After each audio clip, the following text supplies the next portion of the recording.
tuning in to the online broadcast network, AFTERBUZZ TV. Over 20 million weekly downloads in over 150 countries, and your number one source for after-show entertainment.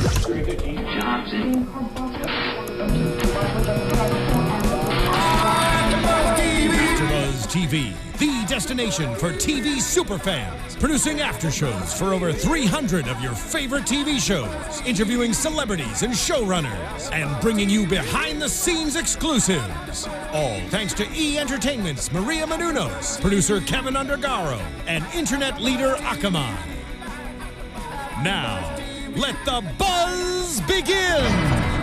Welcome back, Grimsters, to AFTERBUZZ TV for the Grimm After Show. It's episode 100!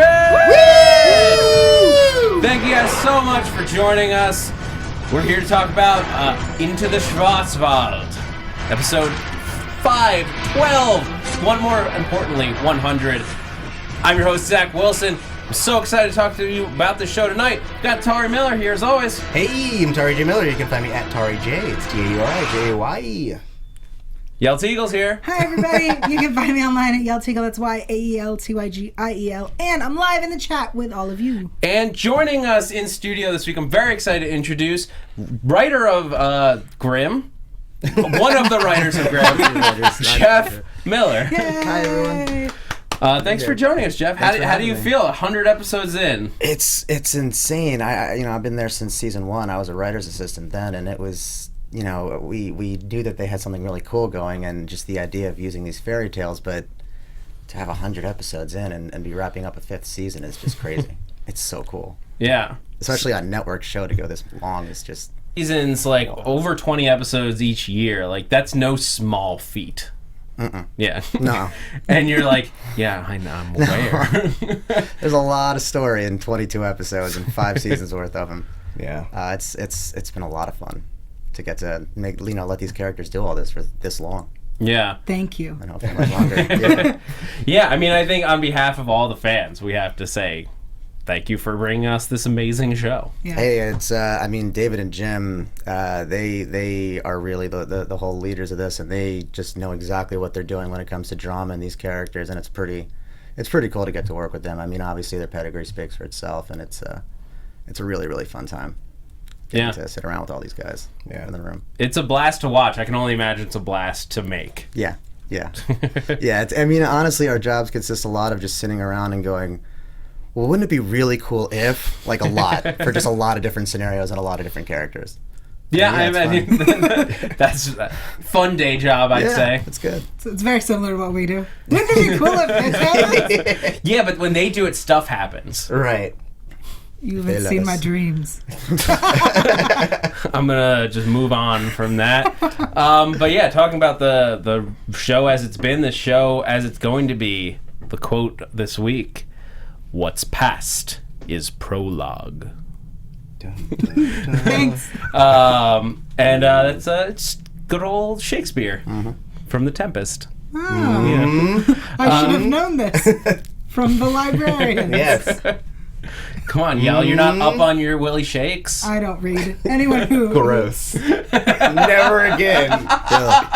Everyone knows I can't read, guys. Can't read. Well, Jeff, this is the first time we've gotten to have one of the writers, and so I'll ask you, how do you guys go about picking the quotes while we're talking about them? Is it just something when each writer is taking an episode, you just it kind of depends. One? Sometimes the writer will just be able to think of one in the moment as they're kind of doing the script. Other times it'll be one of the last things we do, and we'll all just kind of sit around and we need a quote. What's a good quote here? And we'll all kind of look around, and we also have our writers' assistants that help us out a lot and do a lot of really cool research and find some really cool quotes and titles. Our funniest title this year was one of our assistants, Maggie, who's gone on to do bigger and better things. She's a big director now. But she came up with erectile dysfunction. Nice. Which we all were just like, oh my God. As soon as we heard it, we just hit the floor and we're like, please let them keep this. And they did. I'm so glad they did. Yeah. Great title. You just have a text find on all Grimm, Brothers Grimm stories. We have a lot of copies of books of fairy tales in our office. Not just the Brothers Grimm, but all countries and everything, all kinds of folklore. Yeah. So we always go through a lot. And sometimes, we'll just be like, well, what's the theme of this episode? And we'll just kind of look for that. Cool. And, it's cool. I imagine there's a lot to do when you're the heavy lifting of the mythology of this show, which is what this episode did so much for. This was a mythos-heavy episode. I mean, you know what's going on behind the scenes, but Yael and Tauri, what were you guys thinking as we came through and we found the box? And we have to ask, what's in the box? Well, I was expecting it to be someone's head, but it wasn't. Refreshing. But I thought it was great. Like, I loved the whole way this whole thing was processed in that, like, it wasn't just that they found it and they were able to open it. Like, it was a whole process. They got to bring in the whole team and really, like, struggle through finding it. And then at the end, it's, like, the reveal, I think, was the best part when we find out, not just when we find out what it is, but what it can do. I thought it was great. Yeah. Because I talked to the cast and they all said what it wasn't, I was like, I have no idea what it's going to be. And then when I saw it, and I was like, this better be something amazing. And then I remembered a real obscure show that we'll talk about in predictions, because I have predictions about the stick. I have an interesting theory as well. I do not think it's anywhere near yours. So I think it actually might be the same. I don't think so. But yeah, so they found this bronze box buried in the catacombs. There's a lot of catacombs going on. Yeah. But they found the glowing G. I loved that.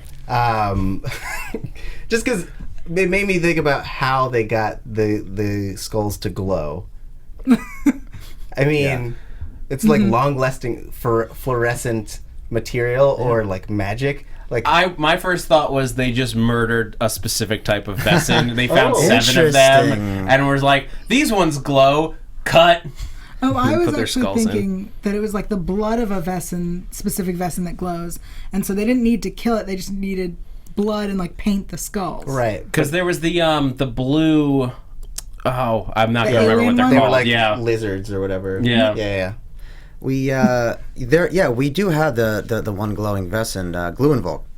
I think is what it was.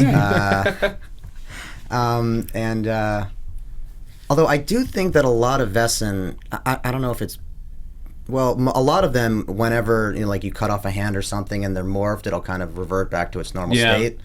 So that's a good question. How did they make the skulls glow? Yeah, I mean, those Grimms are crafty. There's the way you can kill Vessin and keep them vogue. So like all you got to do is keep them tortured for a while you have that, while you murder them. Shot, yeah.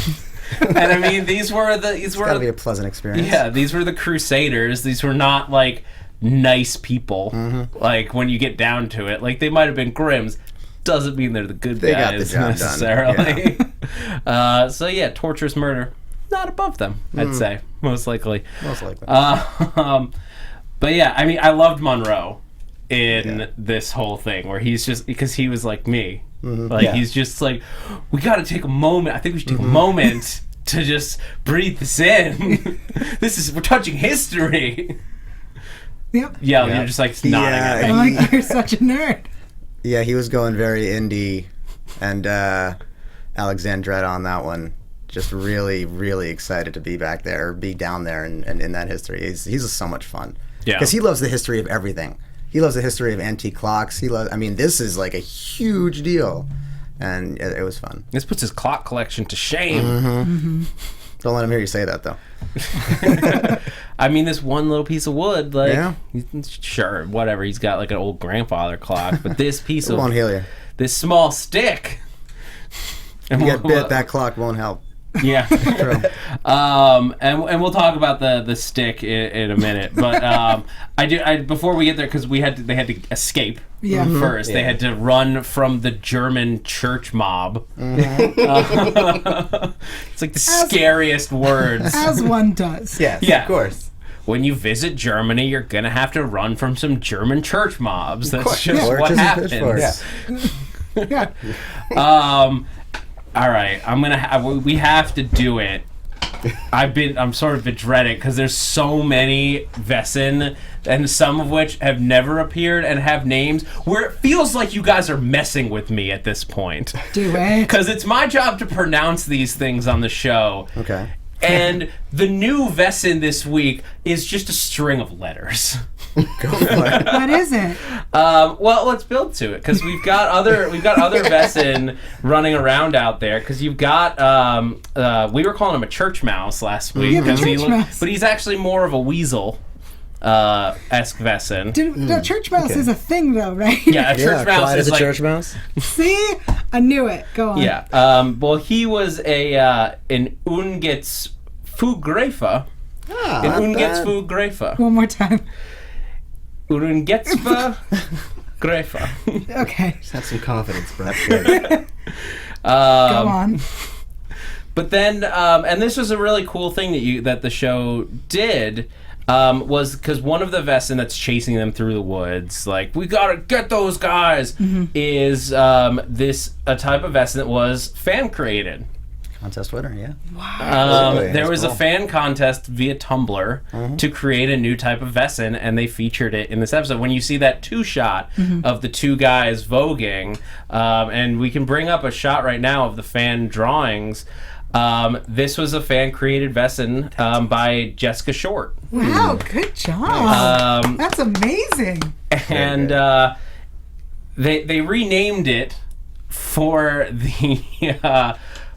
for the show. Okay. Oh boy. Wait, what did she call it? She called it a let me just pull it up here. Oh, real quick. Grimaniac wrote it out for you. Nice. The actual name. I think so. Well, the original one, if my computer wanted to cooperate with me, was a how am I going to pronounce this? A Glodendorderite. All right. Glodendorderite. And now what it's called? Now, this one I've been practicing. Sure. It's a Wettbewerbsvina. It's a Wettbewerbsvina. Yeah. Yeah. Sure. You know. Yeah. As you do. Say it like it's... Yeah, a That's what it is. Wettbewerbsvina. Okay. It's sort of like a reptile with some like dinosaur style like plumage on its head. Oh, so pretty. And she designed so that there's like it has like different colors, like different like they molt differently, I guess. Yeah. And the male looks a little bit different than the female. They're really pretty. It looks kind of like the idea of dinosaurs being birds actually. And Yeah. That's really cool. And she had another drawing that was of what it would look like in the Grimm book. Yeah. Mr. Goku Jr. says, looks like that bird character from Sonic Riders. I don't know if anyone understands that reference. Nope. I thought I'd share it in case you did. Yeah. Sorry, Goku. I'm out. But yeah, that was the Wettbewerbsvina. Yeah. I'm really proud that I really learned good. how to pronounce that I'm this amazed week. at how well you're saying it. Most of us can't even. We're just like, yeah, that one. We just point to a picture. Yeah, Dolph. Apparently his name, according to Grimm Wiki, his name was Dolph. Okay. Nice. From the Lungling way. I bet he has a really cool backstory. Does he? I don't know. I'd have to ask him. Is there going to be like a Grimm comic now with Ooh, a spin-off. spin-off story bringing following back the Dolph? Uh-oh. Dolph the Wettbewerbsvina. The what? The Oh, you were Wettbewerbsvina. doing so good. Okay, I got it. All right. All right, moving on. So they do manage to escape, but not before Monroe gets bitten by the church mouse. Yeah. Rabid little. And what was wrong with that church mouse to do that to Monroe? Jeez. Scared Rabies? little. Yeah, he's got. Crazy. The plague. That's what rats have. Yeah. Mouse. We are in Europe. True. Whoa. Everyone knows that every mouse in Europe is diseased, guys. That's where the plague was. The plague was spread by rodents in moving Europe. Long Moving on. time ago. But yes, They did just fall into Yeah. a place that's been sealed up that's since true. then. I think it's also just having not traded a bite for an international flight. Hey, that Yeah. that- You would think like you get to the airport, like you go to like a medical station, or be somebody like, in the airport would be like, "Sir, you're bleeding all over the floor of the Let's gate. at least get gauze to wrap around it. Like, they probably have Band-Aids in the hotel. What if you go through that X-ray machine with an open wound? I wonder what that does. That's something that bad. I've actually thought about that. Like, would they? If you went into an airport with an open wound, would they be like, "No, go home"? Really be like, I'm on my break. All right, you take this guy. It's like, yeah, you do the pat down. Is like holding out his arm. Sarah in the chat says that it was actually spread by fleas on the rodents, not the actual rodents themselves. All right, well, I'm sorry. May have been a flea in his mouth. Yeah. And fleas are global. Yeah. It could be anywhere. Anyway. Either way, by the end, Monroe's all right. Because when they got it back, we opened it up. And I liked the bit about the Grimm blood and all that. Like, the more magic that has to go into this. I guess also the knights never thought about lockpicks. Yeah. Yeah. Yeah. It's sort of funny, like, if they'd just known where it was, like, I guess, and that was why the map was part of the whole thing. It wasn't just like, we know where it is, but we need the keys. Because, like, yeah, you only needed none. Yeah. Well, you could say that maybe the lockpicks worked because they had the majority of the keys. Although, I guess it depends on who's using the lockpicks. You could probably get it done. But you'd also need a Grimm. And that's the only one they weren't counting for. Well, here's my question. Do we no longer need the other two keys for anything whatsoever? Like, are we no longer... I mean, you can't sell it as a set without them. Oh, that's So true. they, you know. The value goes up exponentially when you have 7 out of 7. Right. It's like trading cards. All right, I'm going to There trust might you be on that. more. There might be more with all the keys. Who knows? But I mean, this was kind of the main. Yeah. Yeah. Just because that doesn't mean that other stuff doesn't. Okay. So when you guys were plotting this out, since you've been there since season 1, when this was getting plotted out, what were you thinking this was going to be a 5-season like wait to get to the keys payoff, or was this just like other stories sort of came up and pushed the keys back? I don't know. You know, we kind of go season by season. You know, we'll sometimes say, well, this would be really cool to do in another year. But for the most part, you know, you don't know if you're going to get picked up. You got to kind of just go for it. But other stories were happening that, you know, for a lot of the past few seasons, it's just it would have felt kind of shoehorny to just throw the keys in there. And we figured at this point we've come this far and it's the 100th episode. I mean, if you're going to pay something off after 100 episodes, why not have it be like the main thing that you started with? Right. And it just seemed like the timing was right, and it turns out that with everything else that's going on, you know, it does kind of share a theme with what's happening with right now, Hadrian's Wall and Black Claw, and this idea of something with so much power being kept secret. That doesn't necessarily mean violence, just power. Yeah, power, because power comes in all kinds of forms, and I think that's what we get when we finally open it up, and there's a stick.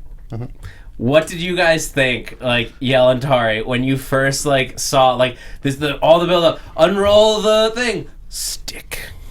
Well, I was like, oh, the stick isn't the thing. It's the cloth. The cloth is the thing. Right. Like a classic misdirect. Yeah. Ooh. I mean, I figured it was something to the effect of like the first stick that killed the first Vessin or something something like that. Like it holds some significance to their history, but isn't necessarily. It's like more of a symbol than an object. Was my first thought. Yeah. I mean, yeah, I was just trying to figure out, like, what could it possibly be? Or, like, I started doing history nerd stuff. Like, and that's why I really appreciated that, like, we basically were getting fan theories from the Scooby Gang. A lot of A really old stick. And then the one that, the one that stood out to me, because the gates of hell are going to open up and the world as we know it is going to end. And I'm like, are we talking about a Hellmouth right now? Yeah, we were. Yeah. Because there's a stake on the table Yeah. that might open up the gates of hell. So Was Buffy's that about to was come that an down. intentional nod, or Nerds. I can't say one way or the other. all right? I mean, we know there's a lum running around, so. Yeah. But either way, we appreciated it. Of course. But yeah, so I mean, I started thinking about it. The first thing that. Not the first thing I thought of. That's a lie. One of the things I thought of was, and so I'm going to throw out my theory now. We're going to predictions now. Yeah, but this is sort of applicable. We have so much more to talk about. Yeah, but we're talking about the stick, and I want to throw Fine. this is not Go. prediction stuff. I mean it is, but because the rod of Asclepius. Sure. Asclepius. Right. Yeah. Exactly. It's all familiar. And Jonathan, if you could bring up, I actually have a photo because everyone actually knows what this is. You just don't realize that you do. If you've seen any medical stuff, that thing at the bottom, Jonathan. If you've seen anything medical from like basically anywhere in the world, you've seen this rod with a snake wrapped around it, and that is the symbol of the Greek god of healing and medicine. So there's a stick that represents healing, and obviously we saw this stick just cure Monroe of blood poisoning. Okay. Interesting theory. So whether Everything it's seems to add up. like this to me seems like the perfect thing to maybe not. It's not like from a Greek god because we're not in a world of Greek gods, but could be the thing that inspired this particular myth. What's it called again? The rod of Asclepius. And I know I'm pronouncing that name wrong, and I don't care. Grimaniac asks if it's the rod of schlepping. Well, I mean, Had to it bring was it a long way. Yeah. there is some historical theory that it could also be a walking stick. So, like, you got to schlep yourself around town, but you can't really walk right. You'd use the rod of Asclepius. All right. Yeah. Yeah.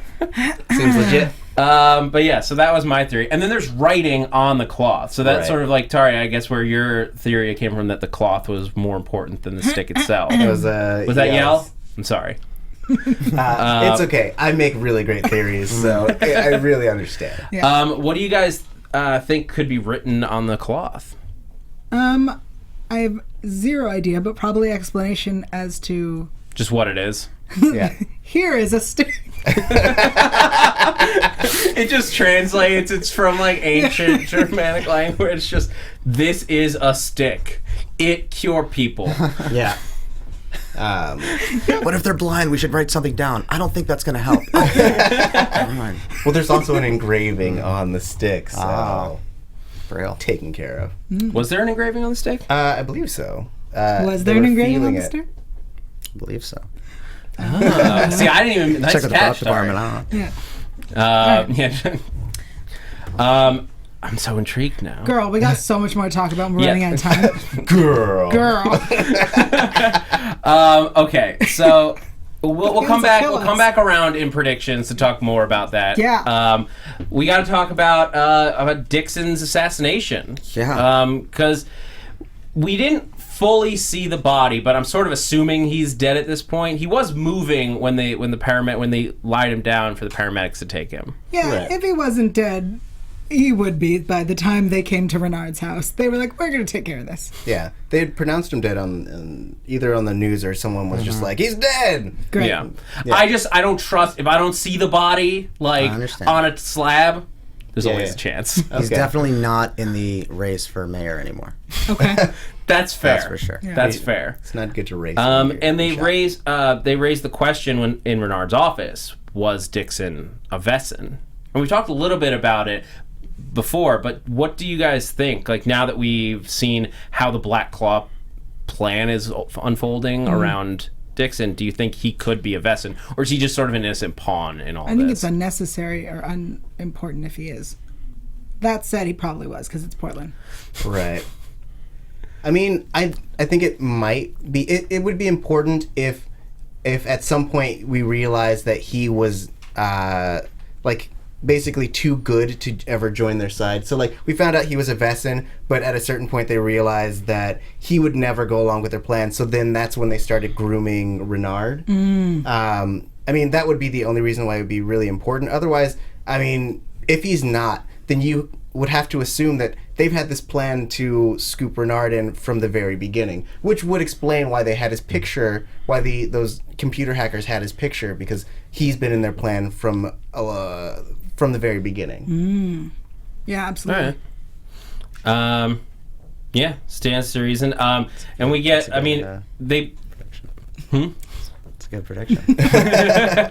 We'll see. We'll see what happens. Wait, oh my god, now I want to know! Friday's too far away. And then the rest of the season too, because there's a whole bunch of episodes.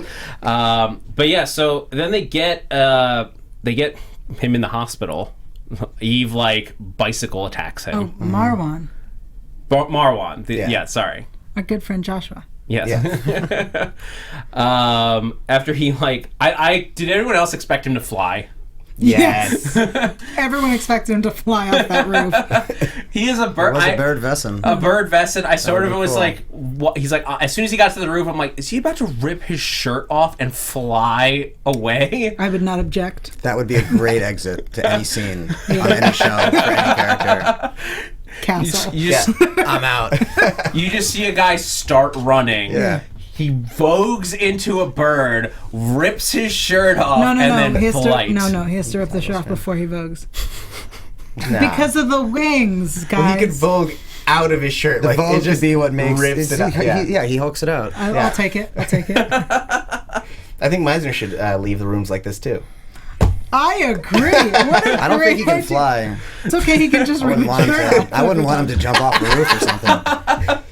That's not. I'm Meisner. I'll be fine. He has great martial arts skills. He knows how to fall. That's true. Meisner does it, like, Meisner and Eve are up to something here. Like, they have a whole plan on their own, Yeah. but Renard's just trying to figure out who killed Dixon. And so after Lucian basically tricks Renard into killing Marwan, Meisner's real pissed. Yeah. You screwed it up. I gotta say, though, I'm on Renard's side here. That's on Meisner. That was on neither of them. No, that's on Meisner for not communicating. Like, if you're playing... He doesn't need to communicate. The PD is below HW. They are a federal organization. Renard's not just the police department. Renard is Scooby Gang as well. He has Fair point. two Fair point. affiliations. And For now. And Meisner has to know that if he knows that Renard and Dixon are connected. Right. He knows that Renard is the chief of police. So if He there's also an knows assassin- Renard was standing right next to him when Yeah. it happened, and like, you know, the guy sneezes while he's shooting. That's Renard's head that's being blown. You know. Yeah. So I totally understand why he'd want to. I mean, after that happened and knowing his relationship, yeah, maybe he should have. But I think that both sides, and they kind of admitted this, they both could have done more to have fixed this situation. I mean, they both know that they're in town, and they both know that they have agendas going on, and so Yeah. I think in that moment when they're frustrated with each other, they realize, and he says it, this is bad for both of us. Like, we did not handle this very well, and and it might come back to bite him. We'll see. You know, let's hope it doesn't. But Yeah, I mean, they had a great opportunity to finally catch up with Lucian. Of course, Renard does soon enough. Right. But yeah, I mean, for Meisner, I'm like, if you're running a covert like operation, and like the assassination is literally under the chief of police's nose.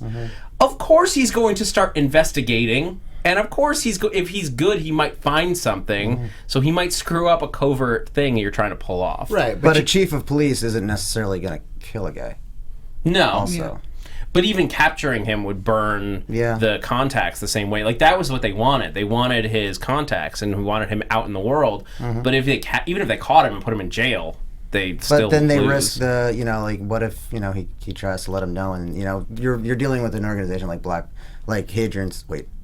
Claw, where they're, you know, they can get into your phones and everything. I mean, Yeah. They you have don't. his There's only phone. so much you can do to communicate with the guy without worrying about tipping them off. And there's That's fair. And it all just kind of, I mean, like, I'm sure that they probably would have loved to have been able to meet face to face and kind of gone through everything, but it all kind of just took place in a hurry right after that assassination. So they're all kind of, they all could have handled the situation better. Yeah. I Yeah. have a question. When when Meisner was in his room and Eve comes in to tell him that the phone is heading towards the precinct, what was Meisner doing? We see don't him know. from like shoulder up, and he's holding something, and he puts it down. Was it a picture of Adeland? I was like, No, it was I don't a know picture where of you, Yael. Oh, okay. Obviously. All right, moving on. I'm happy. We That can was go the on. best answer she could have possibly got. Yeah. Yeah. When is the love triangle playing out? Love rhombus. Yeah. Yell Rhombus. to love rhombus. We have a connection. I'm trying to think of all the different, like, it might even be a, yeah, no, it's a rhombus. Yeah. Rhombus. It's a lot of love. But so we did get confirmation that Rachel has been up to no good this whole time. Shock. We even saw her like smirk when she like hugged him on the stage, she was like, we killed the guy. We took the mustache twirl out in post. Mr. Goku says it was a picture of Tauri. Understandable. Yeah. Lots of people have great pictures of me. Yeah. I inspire. Oh God. But so Rachel turns out to be a Lowen. I mean, once we knew she was Black Claw, she was going to be Vesson. Meow. Are you trying to? She's Kitty. kind of a kitty. Yeah. I like cats. Renard made her purr. Yeah. Yeah. I'm so glad he did. Although it was all a play, because then Lucian, a much more dangerous kitty, No if kitty. you will, or a mauvais dent, if you. Well said. I've That said was it a right. million times. We're moving That was forward. Meow. Shows up, and now, so we finally get Renard and Lucian in the same room, and they unveil their Obama ripoff campaign poster. Hope. What did you guys think? Like, do you think Renard? What do you think Renard is thinking at this moment? I mean, if not for the wonderful interviews that you and Yael did last week, I would have been like, he'd never join. But knowing that Sasha kind of confirmed that he might consider and might go down a different path than previously thought. I think that, I mean, Renard as a character is all about like seeking the greatest advantage. I mean, he's never, as far as I know, been a big power-seeking guy. But like, if they promise him like to have a high position, I think that he'd definitely consider it. And I think that like he's a formidable person. Like he started out as the bad guy of the show, so like having him go back again, just like my previous Vegeta parallel. This is him being all Majin. He's going back to the bad side, I think. Yeah, that'd be interesting. I mean, I guess cause from that, like, what we're really wondering at this point is, what does Renard want in general in life? Like, he's not really chasing Adeland anymore. Like, he's the one who helped get Diana out of the picture. He's not chasing her. He's not like trying to get a promotion at work. So like, what is it? I don't think he just wants to keep the status quo either. But does he want power? Does he want a wife and kids and a white picket fence? Yeah, what do you think? I think Renard wants to have a good time, and I think that I just do. Look at it with Rachel. I think that this is going to be entertaining for him, whether he believes their message or not. And I feel like he might go down this path, and not to get too prediction-y, but like in the end realize Just predict, yeah. realize that he's making a mistake and come back to the Scoobies. So do you think that he is going to like play this at like maybe undercover? Like, because now he knows that he's dealing with Black Claw. If he is on the side of Hadrian's Wall, this would be like the biggest in as an undercover agent. Yes. Okay. Got it. New prediction. He's going to go back to Miser and go, here's what we're going to do to solve the problem that we just messed up together. We're going to solve it together because we're best buddies. And you can have Adeland. She's not. You can't just pass her off. Adeland's in love with somebody else. Minor Yael. detail. I think the fan base would disagree I with know, you. guys. I know. The fan base would, oh man. And They'd love Adeland for that. life. Calm down. Yeah, and so let's jump over because Rosalie and Adeland are hanging in the friends spice forever. shop. Yeah, they're being BFFs, and they're just worried, just scared because their guys are in Germany in a dungeon church somewhere, but they don't know that. Yeah, no. They don't know about the German church mob. It's the best. It's a pretty reasonable guess, though. Yeah. We just said that's what happens to Germany. Probably just, yeah. Yeah. But Tony bursts in. We finally meet the Tony who's been writing all these creepy letters. And calling. When creepy pen pals come to visit. Oh boy. This isn't the last we've seen of him, is it? Of Toady? I don't know. I mean, he's only got the one hand that he could use. Mm-hmm. He's definitely not going to be messing with her anymore. So I don't know. Okay. I don't see a reason. Maybe. He's probably out gathering a church mob. An American church mob. I think it's just going to They're take worse. a while trying to figure out what the hell just happened to his hand. Yeah. Sorry if I could say that. You can say whatever you want. Oh, okay, cool. Yeah. But yeah, I mean, he comes in, he vogues like crazy. He's there What for vessel money. was he? What was that? He's a Kockenkopf. Oh, what? A Kockenkopf. Ah, cool. Say it again, though, real slow. A Kockenkopf. All right, just making sure I heard it. I'm just thinking of an SNL sketch from a long time ago. According to Grimmaniac, he's a Cough dung beetle. twice. Ah, Oh. okay. All right. Um, And it means poop head. Yeah, I was about to say, like, it has like the most derogatory name for a creature ever. What he is. Can you imagine? Yeah, you'd have some problems too if you grew up and you're like, Yeah. oh, what type of Vesson are you? I'm a poop head. He's a dung beetle. You don't have to make up names to call You him. have to come up with some pretty good euphemisms for that to just try to like make it sound much classier. I don't know. I got nothing. I really don't want to make that sound good. There's no just- way to really clean it up. No, just poop head. And even when I heard it, Someplace to be. Stop. but so Adeland is reactivated at least a little bit Yeah. as a Hexen Beast. Very scary for her. Yeah. And she's freaking out. Understandably so. Yeah. I thought it was cool that she didn't vogue. Like, we didn't see her go full Hexen Beast, but her face just sort of like bubbled. Gross. And then she just like bent his fingers just Ew, stop. all the way back. With just a few ripples, imagine what she might do when she gets a full morph back. Yeah. I mean, I have to wonder, like, losing your powers twice and then getting them back. Like, we've seen what a manufactured Hexen Beast can do in terms of Eve. Like, is Adeline going to come back stronger than ever? Yeah. Those powers are stubborn, man. They don't want to go away. No. Just keep showing up.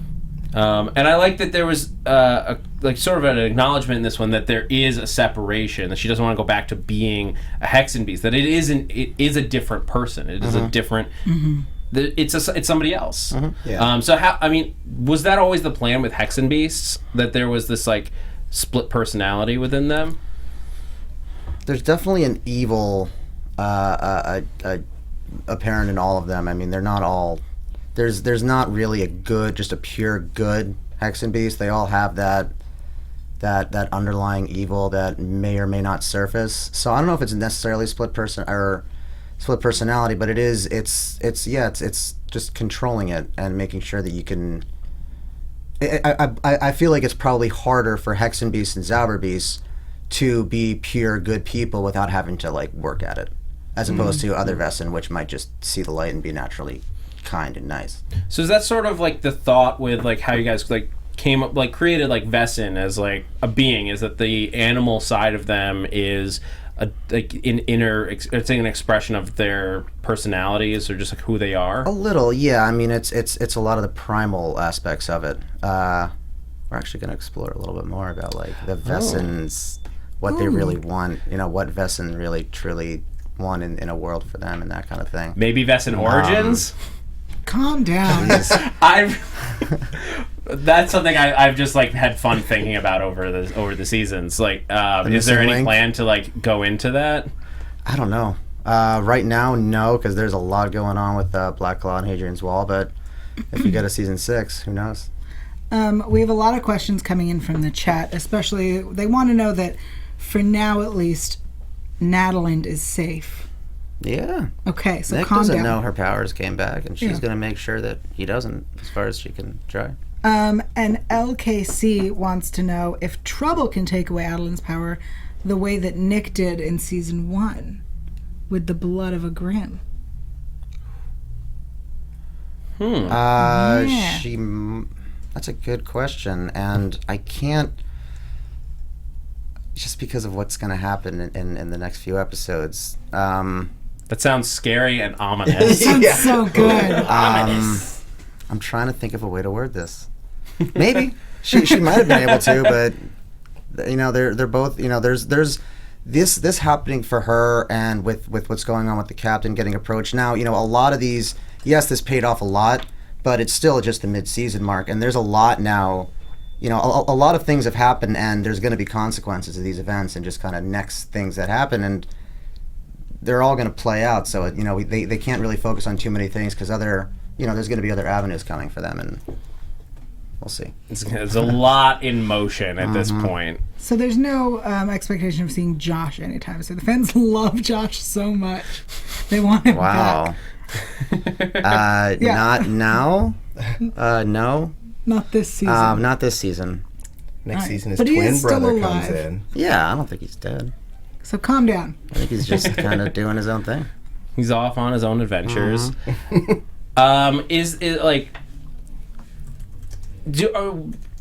I'm trying to think of like what else like you could, because I don't want to ask you to like tease, because I don't want spoilers. Right. But like, is there anything that you can sort of like tease? Are we going to meet more people from outside of this little circle that we've been in, like bigger world things? Like the Royals were our sort of big world. Is there more to explore there, especially with the Vesson Council dead? I'm trying to think of what we've aired. Well, we know that Black Claw and Hadrian's Wall aren't, like, they're not, this isn't like their main, they're not only restricted to Portland, Oregon. They're both global companies, I guess you'd call them. And so we haven't seen all the players on either side, and we're definitely gonna, when Black Claw starts to, we're gonna see their real power come to pass. And don't forget that Captain also found out that his daughter's still alive. So we don't know that he's not necessarily going to try to do something about that. I mean, that's just another ball that's kind of up in the air. That's still, I mean, there's been a lot going on with him, but who knows? Yeah. So, Claire did tease us last week that Diana is coming back. I heard from reliable sources that we are wrong, that Diana's not 21, and that she's not hooking up with Meisner. No, it would be really, when I heard that, I was like, oh God, because the dialogue we wrote for her was not for a 21-year-old, and it would sound really weird coming out of a 21-year-old. I'd watch that. No, she's 8. I mean, she's got this, we'll just have to wait and see. Yeah, we'll have to wait and see. Is Alexander she's not from the 21. council still alive? Will we ever discover if he's still alive? Who made the phone call after they all died? I'm trying Alexander. to think. And Yeah, then he so was then... attacked in his room, but we don't know if he lived. Oh, yeah. That's a good question. Thanks. I Let's tried. see if he... Let's find out. Awesome. So there's so much More to players explore coming to in the this fold. show, and so much to talk about. I think we need to go into predictions before we get out of here. I have so much to talk about. Again, not that we haven't been predicting Go ahead. the entire show, but that's not anything unusual for us. Yael, you've been waiting all episode. Okay. Give us your theory on the stick. Okay, so for people who don't know, there was a show called The Almighty Johnsons in New Zealand where they found, it's about Norse gods, they found Yggdrasil, which is a mythical tree that connects the 9 worlds in Norse cosmology, and it was from the Tree of Life, where all life on Earth comes from, and it had healing powers. So my theory is that it's a Norse Tree of Life thing, because it can't be like the Tree of Knowledge from librarians. But it could, though, especially because we just had the Prospero quote. They're like, haha, It's the everything staff. is together. If that's the case, I predict, I'm doing it. Do it. Librarians Grimm crossover. They're both in Portland. They might as well. It would be. They both have magic. So good. Yeah. I think we share some writers. I Or also some of our think- former writers are with the librarians. I also believe that is correct. Interesting. So Yggdrasil. Yeah, we're just trading scripts. Like, you guys want to come be on this? Yeah, Yggdrasil. That's my theory. Hey, look, it would be a more reasonable crossover that you might expect than Sleepy Hollow and Bones earlier this year. It worked. Grimm and SVU, guys. Still fighting for that one. We definitely have to keep it within like the Universal family. I'm sure if we were going to do something like that, Yeah. SVU. it'd be cool. Chicago PD comes to Orleans. What the hell are these crimes you guys are solving? What is That thing was a monster. Yeah, I know. It's not a big deal. But yeah, I like that theory. And like the thing is, like going into like the Yggdrasil thing or the Tree of Knowledge. Yggdrasil. I'm sorry. Yeah. And even like what I was saying before with the rod of Schleppius. Rod of schlepping. It all could tie together in like this one piece of wood is represented all these different things to different cultures throughout the years. Because if you were to happen upon something this powerful, and it is like, even though this isn't like, it's not a wand that you can like wave at people and like Expelliarmus or something like that. Right. It's the power to heal people would make you a god among men. It would mean you get to choose between life and death. And I predict that it cures Vessin. Stole mine. Cures Vessin of their Vessinness. you think Go. so you think so to clarify, you think that by next episode Monroe will not be a bloop bot? Is that what you're saying? I think it can cure Vessin. Tari has a prediction that's similar but different. It's okay. Yes, I believe that it has the ability to not cure, remove the Vessin piece. Vessin and proud. Yeah. Nice. So good. And I want my prediction to focus more on Nataland real quick, just because now that we have the powers back, and she's going to slowly become her old self potentially. I mean, I don't like the idea of her keeping it a secret because secrets don't make friends. But I think that will add an interesting dynamic. I still am going with my theory that as things progress, that she is going to realize that she can't be with Nick and raise this child as a Hexen beast, and that she's going to sacrifice herself somehow. But until then, they're going to be madly in love. Yes, of course. And stay together. Totally. Calm down. I agree. I think definitely that is somewhere where we're headed. There's a ton of possibility there. I think that's a really cool theory. I think Yael had a really cool theory. I've been predicting all episodes, so I'm gonna pass because Anything you want to predict? Yeah. I will say there's something to be said for Adeline having Kelly now. That might, when you're constantly with a young child, it's hard to become as mean. So that might help her. We hope. And a lot of what our show's done is kind of it showed different things in history having been kind of misinterpreted by people because they didn't know the true nature, of Vessin or Grimm's or whatever. And that might also be the case with that stick. And what you guys are saying was it might have just been a miscommunication. Over time, kind of word of mouth changes things, and what it originally was and what it turns out to be later on are two different things. But yeah. I'm sorry. I just read 22, and I'm not going to say anything about it except it's funny because it's when you work on a show, it's hard to like be a huge like fanboy about it because you're kind of in there and you're writing it. Every once in a while you can be like obviously you're very proud and you love it, but it's hard to get like to remove yourself from it from the creative process and just watching it as it is. Reading 22. I was fanboying out the whole time. I was like, yes, and it was really cool. I mean, because the guys have done some really cool edits, and it's oh man, you guys are gonna love the rest of the season. That's awesome. I'm very excited. Like how much you clearly are enjoying it is just it shows us that like as long as you guys are having fun, like we'll be having fun a lot. And I know that we're all pulling for NBC to just like make the announcement, give us season 6. NBC, just do it. Just what are you waiting for? Seriously, Grimm 6. and then a movie, and then season 7 and 8 and 9, etc. Yeah, after 20. And then Woo's Clue spinoff, Trouble in Paradise spinoff, Meisner at My House spinoff. Yeah, and Josh spinoff. Sure. speaking of spinning off, we're gonna have to spin out of here because we're out of time, unfortunately. But I want to thank you so much again, Jeff, for joining us. It was my pleasure. In Thank you for studio. having This me. was a blast. If people want to find you on social media or anywhere else, where can they keep up with you? I am at Hefe_Miller 1F on both Twitter and Instagram.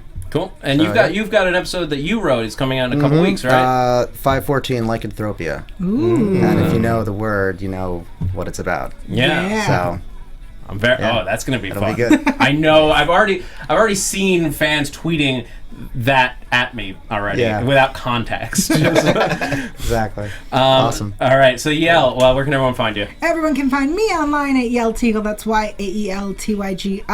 And I have a podcast. It's called Intimate Interrogations. New episodes after this show come out every week on Sundays. I speak English on iTunes for free. Check it out. You can find me at Tauri J, TAURIJAY. And you guys find me on Twitter, Instagram, YouTube, all the places at that Zach Wilson, THATZACHWILSON. Now, hear a bunch of shows here at AfterBuzz. Until next week, guys, I'm Zach Wilson. Thanks for geeking out with us. From executive producers Maria Menounos, Kevin Undergaro, Phil Svitek, and the entire AfterBuzz TV staff, we would like to thank you for listening to the AfterBuzz TV network. To watch or listen to other after shows and post comments or questions, be sure to visit AfterBuzzTV.com. I'm Sir Richard Wentworth, and this has been a presentation of AfterBuzz TV. Buzz you later. The views expressed herein are those of the hosts only and do not necessarily reflect the views of AfterBuzz TV or its owners or principals.